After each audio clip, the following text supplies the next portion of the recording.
I had mentioned this the other day, and I don't think a lot of people truly understood what I meant. We think of energy the wrong way, and it's because we think of AC and DC and they're man made. We don't really realize what's going on here. I talked about a generator, about a chronomotor, stuff like that, and it kind of tells you the reality of what's going on. When you put a chronomotor in the sky, what happens?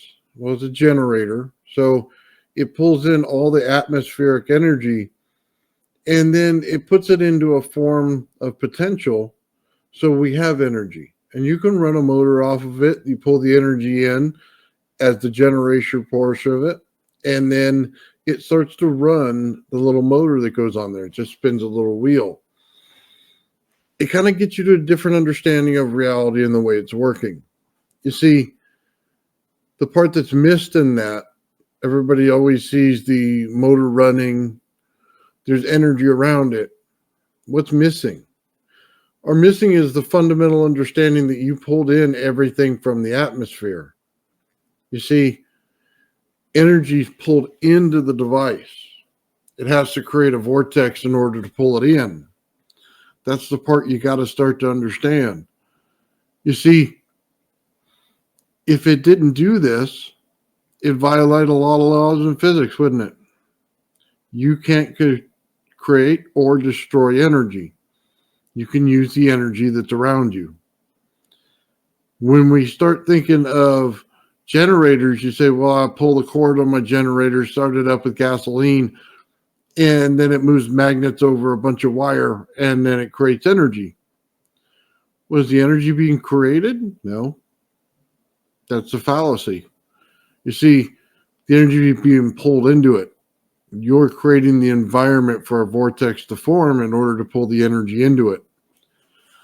I know this can be confusing to people because you go, well, I put in this many amps and this many volts and I got this, and then I can convert it. Please understand this. If the law is that you cannot create or destroy energy, it's got to come from somewhere. It's got to be pulled from somewhere else. You're literally vortexing in that little area, in that locality, and you're pulling the energy in. It makes a huge difference when you get into building something. A lot of people don't understand that. If you see it the wrong way, you'll build it the wrong way. Things will come up in experiments that you did not expect. And that's kind of one of the problems. It's like taking a little, beaded necklace and you have it in a jar. And then you whip it and it comes out really fast. And you see it coming out and you see all the things untangling and coming down. Well, what did you do? Well, you created the environment for a vortex. If you simply let smoke come up under it, you'd see the vortex. You see, a lot of things in this world are based on that. We are completely divorced from reality when it comes to this. And I think that causes a lot of experiments to go wrong. You have to start to understand all you're doing is creating an environment for the energy to pull in. So when we get to something that is like a geometry coil or rodent coil, we're just creating the environment for the energy to come in. That's it.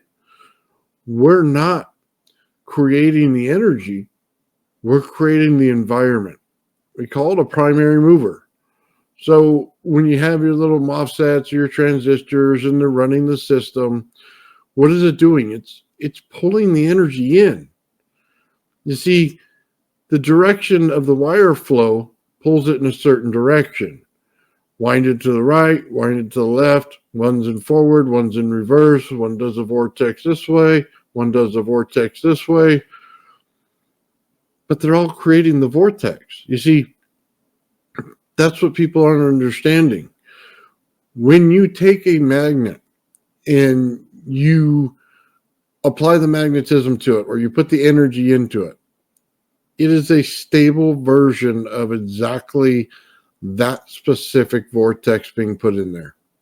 That's it. It's about as simple as that gets.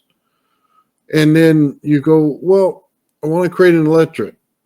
It's the same thing. I don't think people understand this. When you say magnetics, it's static electricity and it's also high magnetic field. Why? Because it's still voltage and amperage creating this stuff. It's still the same thing. It's just a matter of frequency, and your frequency dictates everything. Let me explain this in another way. Your vortex is created more by your frequency than it is anything else. And I could tell you that from all kinds of experiments. I do it with Tesla coils. I do it with magnets, everything. That frequency, that is the fundamental thing in nature that you have to understand. Whether it's the geometry coil, the rodent coil, it all has a certain frequency to it. And nothing works right unless you hit that frequency. So when you do a Tesla coil and you want to turn it on 5 feet away with nothing attached to it, just a wire winding, that's it. All you got to do is hit the frequency. And just understand this. You're pulling plasma out of it. It shows plasma blowing out both sides. All you did was hit the frequency. And just understand what that means. It means that you're not over here with a bunch of magnets. You're not over here putting in volts and amps to create it. You put in a frequency, and out of that frequency, you got plasma. Now think about that for a minute. How did that energy get there? I mean, you didn't put in volts and amps to create it. You didn't create it at all. All you did was wind wire around a pipe. You see, you created the environment for the energy to come in. You created the environment for the vortex to appear. You created the environment by putting the frequency into it. That's it. That's all you did. Now that makes you ask the question, is it there if you didn't trigger it with another Tesla coil? It's an interesting thing, isn't it? So when we get into organites and stuff like that, it starts to tell you a story. Yes, it is there. Yes, it is there based on what you're creating. It's there based on the layers that you put into it. It's a fundamental shift in how you think about it, isn't it? You see, most people think volts, amps. They're not understanding frequency, how things rotate and spin. That's your energy. Over unity is easy at that point if you realize what you're working with. You're not creating the energy. You're creating the environment for the energy. When we say primary mover, that's all it is.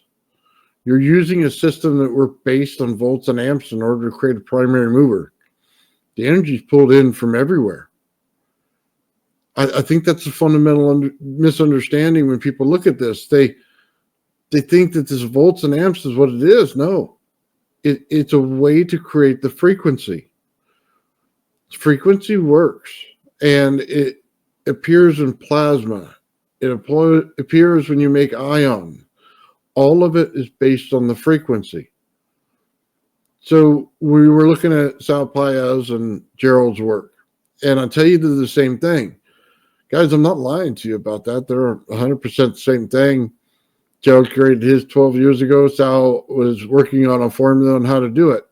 The fact that they combined is interesting, that they would be talking about the same thing in different ways. And, you know, Gerald got his in a very special way from God. And I believe that. Look, that winding is so difficult to understand if you don't if he doesn't tell you. But 100%, that's his project. And it does that. It's just taking advantage of the vortex. It's creating things just like the earth would. You're literally just creating the environment for it all to stay in there. That's it.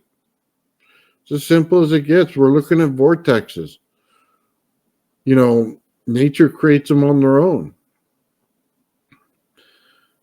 It goes to weather everything. If you can understand how a vortex is there and amplified, you understand it's there all the time. It's just the environment around it can amplify it. Then you go, well, you got tornado, you got hot and cold, two weather systems coming together. You're going to create an inner and outer vortex funnel, but you're not creating the funnel. The funnel was already there. All you're doing is amplifying the fields around it. So when we get to 0 point, you go, well, that's a lot easier then, isn't it? If you can understand it in that way. I don't need to create energy because I can't. I need to create the environment for the energy to form. That's it. I just need to pull it in. I need to rotate it. I need to spin it. I need to work with it. It's so different when you can understand it in that way. Then it starts to make sense. Frequency has all the power. And it just can't be one. You say, well, I turn on my radio, I don't get a bunch of power in my house. Well, yeah, you don't, because you're not resonating it. You don't have a resonant frequency. You don't have two waves and a pulse. You're misunderstanding the point here. You see, some of these devices that are going to start coming out are going to have everything to do with that vortex, and that you're not creating the energy, you're pulling it in. Our whole world is going to change because of this understanding.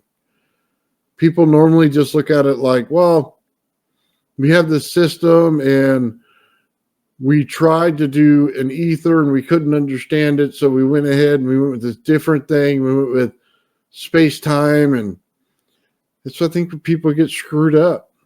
They don't really realize what they're saying until you draw it out or show a configuration of it and you realize it doesn't make any sense in the world. It doesn't at all. I mean, you can't bend space as a C and create a tube down it because space is in 3 dimensions already. Some would say 4. I'll stick with 3 so we all understand it. It's not 2-dimensional. It's not a piece of paper. Even a piece of paper is in 3 dimensions, but they're trying to say that you're bending it like you're bending a piece of paper. And I'm sorry that this doesn't work. Maybe back in the 1800s, it might have been plausible that that's the way they understood it, but we should know better. We should definitely know better by now. We're not doing that. You see, when you look at it, you're not bending the time or space or anything like that. You're playing with the frequency of it. That's all you're doing. You're literally playing with the frequency. That's why when you start looking at not space-time, but time dilation, you start to understand what you're truly getting into. Now you're creating an environment in a scalar environment. Now you're creating a capacitor in between that environment. And when you do that, it starts to change things because each level of the capacitor is different, but every time you build a layer on top of it, it amplifies the layer below it. See, that's what my gravity well project's all about. There's other ways of doing it. Do a geometry coil. It'll probably do the same thing. Matter of fact, I know it will.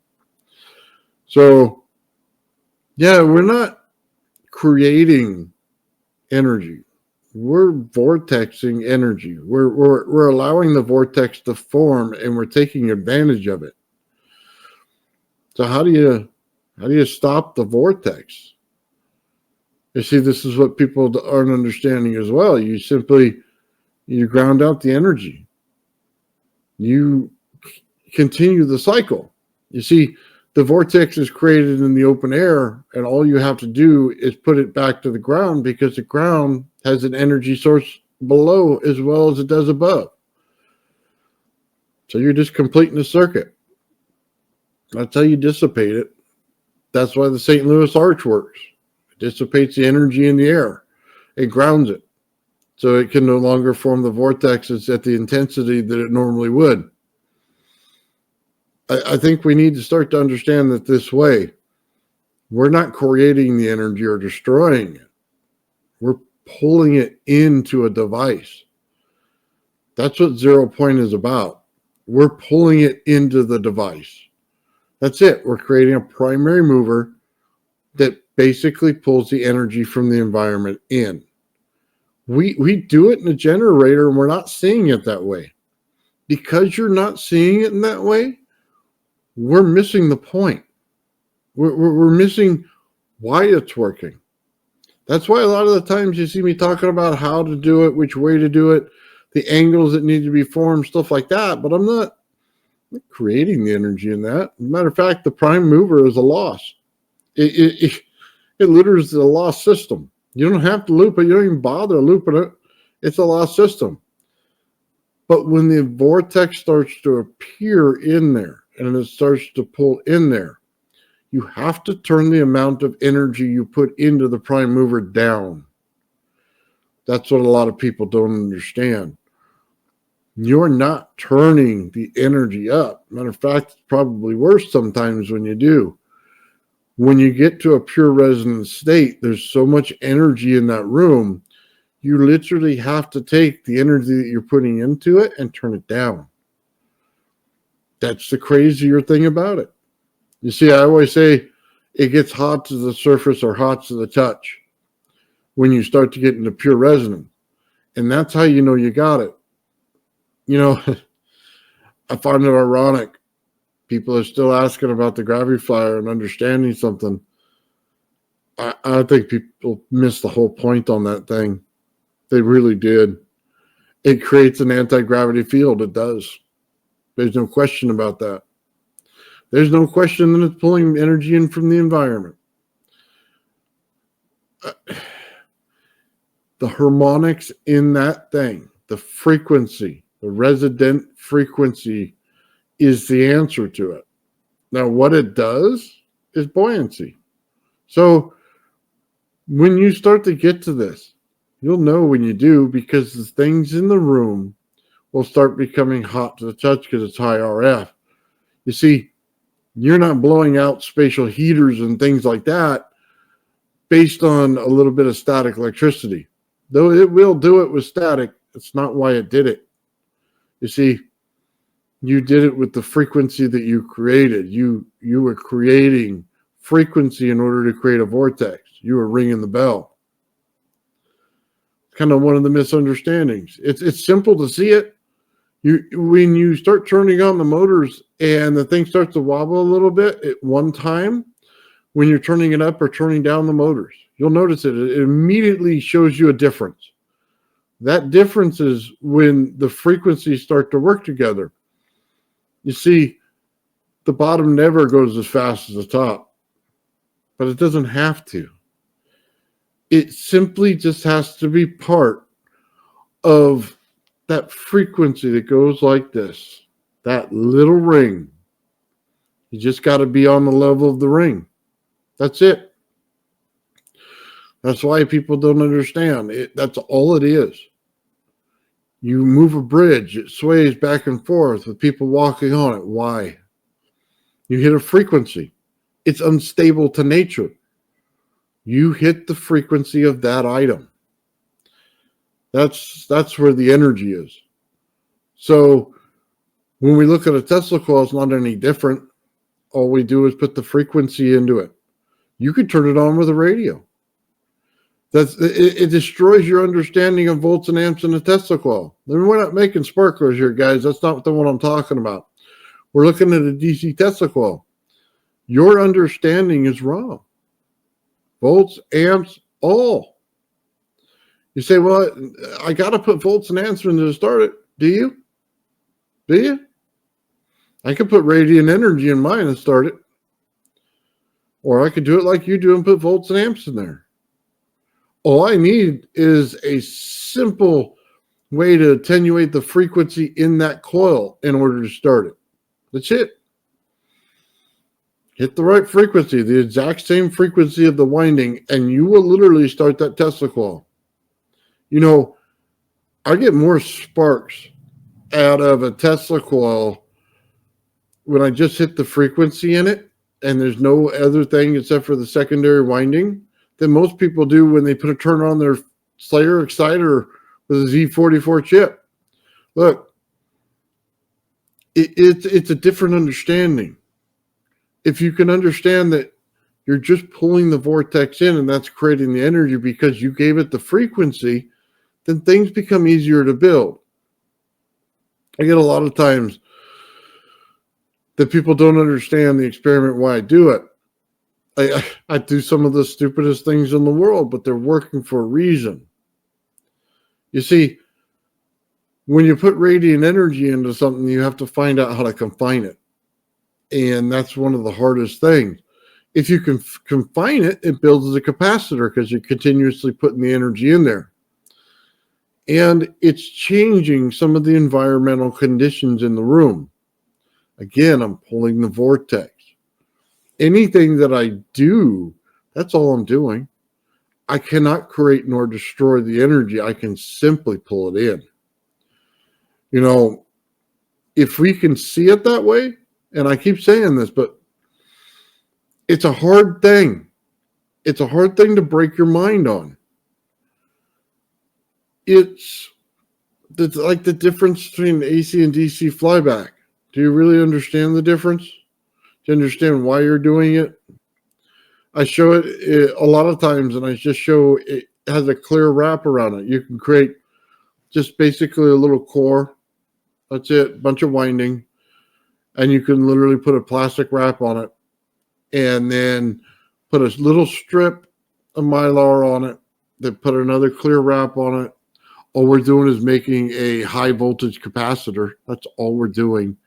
But it works in one way because each strip cannot create the magnetism needed in order to push the other way, so it stays as a one-way diode. Guys, it's no different than taking a razor blade and burning one side of it and creating a diode. It's the same process. You see, that in itself also is pulling in the vortex. That's all it's doing. That's all it's doing. You're creating the environment to pull in the vortex. It makes it silly when I tell you I can turn on the Tesla coil, create an antenna, and then, you know, as the rod down the center, it's completely detached from the Tesla coil, creates radiant energy. You can use that to turn on a DC flyback. You can turn on an AC flyback with it. You see, it's not about the things that you put into it. It's the environment that you're creating in order to pull in the energy. That's the biggest difference here. They don't make the frequency in the motor that you're running in your house to match the frequency at the pole, because you get a runaway. You see, every time that amount of energy is in there, it would produce way more energy in that motor that you're running than you do now. It's like a volcano of energy sitting in there. I think that's what people just don't understand. The frequency is so important to everything. It is what's creating the environment for the vortex to form. I don't even know if I can say it in a way that you truly understand it. Frequency is the answer. How you do it, how you create it, how you manipulate it in the room, how everything bounces off the walls. Every single little part of it is in there. When I say the gravity flyer has the frequency in it, well, it literally has a gravity bubble around it. It is the frequency itself is in that outside bubble. That's why it's important. That whole thing, that ring, it shows up in everything. Have you not noticed it? Can you not see it in every project you put your oscilloscope on? Can you not see the ring? That ring is right there telling you, hello, I have a vortex. I'm now creating the environment for the vortex to form in it. That's what it's telling you. Now, when you have something that's 180 degrees out of phase, now you can put information in it. That's why crystals are working this way. You see, people maybe think I'm crazy going from one thing to the next. Why would you go from this, a Tesla coil, to a crystal? Well, it's the same thing. We have created the environment for the vortex to form. That's it. That's what we did. It's able to pull in the energy. You go, well, hold on. How does that work? Well, bash up some crystal, throw it in a thing of water, and put your oscilloscope into the water. You're going to find that there's frequency in there. You're going to find that there's a voltage. Anytime you have a voltage, you know there's a frequency because you can't create one without the other. It's literally pulling in the environment around it by itself. Now, there, again, a primary mover is needed.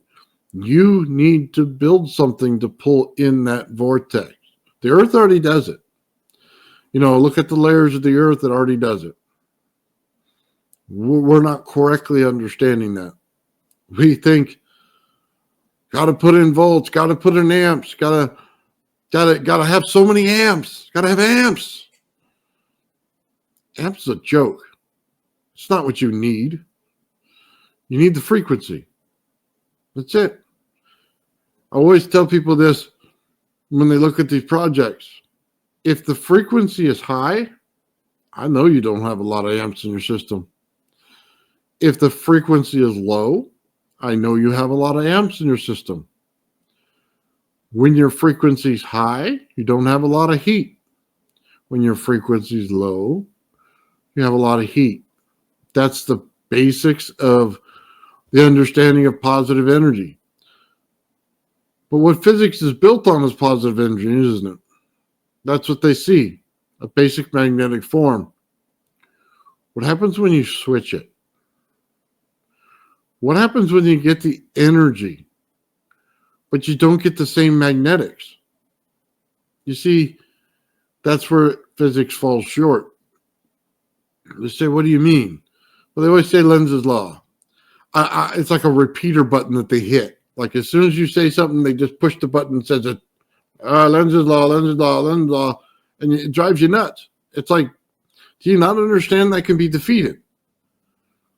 Do you not understand this at all? Have you not done the experiments to see it?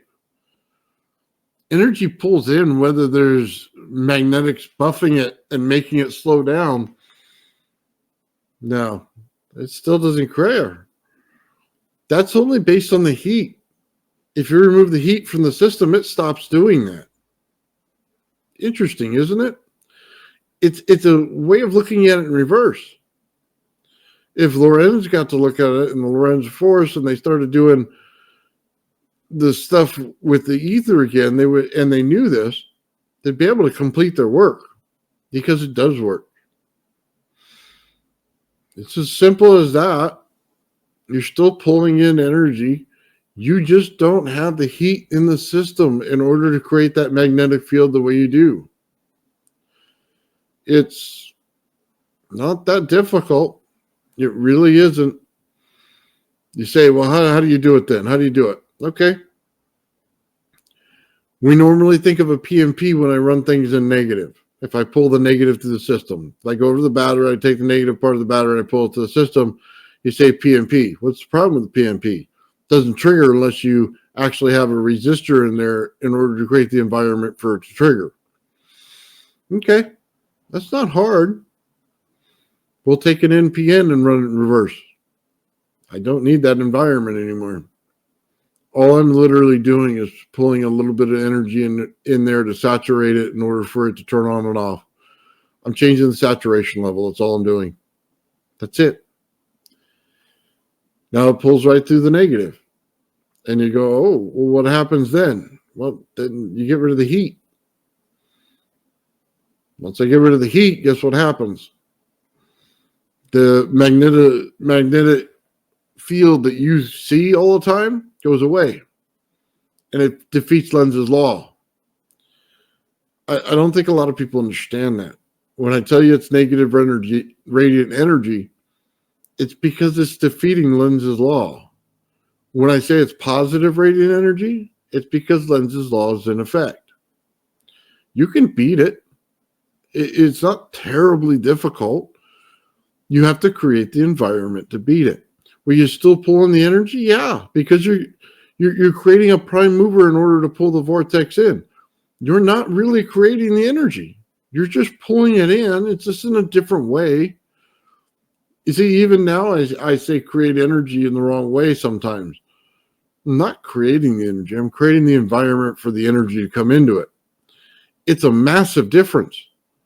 When you go to build something, instead of saying, it's all volts and amps, now it makes you look at the whole form of it and going, okay, well, how do I get this energy to pull into it?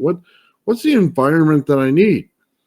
If I'm telling you frequency pulls that vortex in, that it creates the energy, it changes your geometry coil 100%, doesn't it? It gives you a total different understanding of what's going on there. You see, it's a frequency machine. When I tell you it's a hexagon, I'm literally telling you there are 6 different frequencies in there. Each one of them works based on the ring. Okay? Each one of them. It's like a scale of A. And I know I say this all the time. 55, 110, 165. That's the way it's going up. That's the way it's working. You're literally changing some things in there in order to create the environment for the vortex to form. There's a lot more on this subject, guys.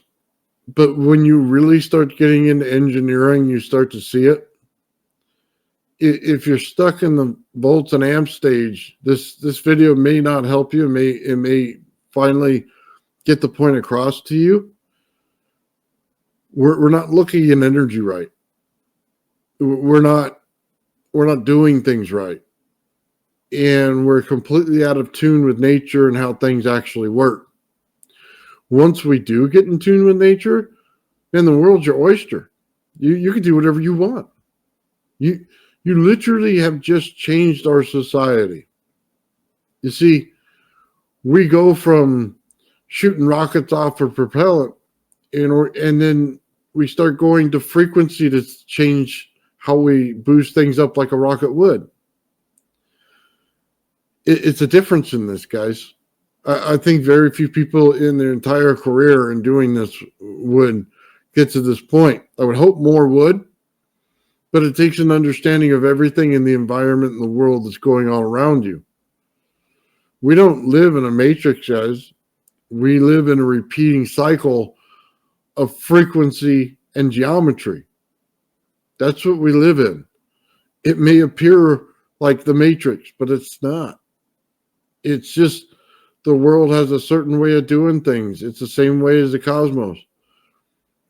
So when I tell you we can jump in the amount of ability we have from like a class 1 to a class 3, it's because we're understanding frequency. If you understood frequency right, you can take the power of the sun itself. It's an understanding. It takes more than one frequency. Like I told you, a simple hexagon has 6 different frequencies. Each one of the spots, that means that every one of your crystals has the same thing, has the same geometry. We're creating the same thing over and over in order to pull in a vortex. We need to start thinking of our systems differently. We have a lot of loss in a positive energy system, a lot of it. We're misdirecting the hot and the cold into the vortex that's being pulled in. So I hope this gets across to you of what's really going on here, and you could see it every day in a Tesla coil if you do it right. I could start that thing with radiant energy. I could start it with a radio. All I have to do is hit the right frequency. The energy pulls into it from the vortex. Such a misunderstanding. We're making sparklers. We're insulting Tesla by making sparklers. It's sad. It's truly sad. We missed the understanding of his work. He didn't know what energy was because he couldn't create it or destroy it. He could only pull it into his device by creating a prime mover. Anyway, I hope you guys enjoyed this, and we'll get on the topic again at some point. But I hope everybody changes their understanding of this or actually truly understands what I mean. Though I think there's some electrician out there going to tell me that's not how it works. But, buddy, I've created a lot of different things. I know how it works. So good luck with that. Have a great day, guys. Thank you. Before we get out of here, I just want to let you guys know that I offer memberships on my channel now. It's a really cool thing. I do behind the scenes stuff. I give you more information. I also put things out early on it. All of my Fringe Think Tank Star Trek episodes will be on there. I just put out another one, a number 7 episode. Also, you're going to get emojis on there that you can use in the live chats. They're pretty cool. And as we grow our membership, I'll be able to put more emojis out there. Just a fun way to liven up the chat a little bit. Don't forget to like, share, subscribe, and comment, and have yourself a great day. Thank you very much.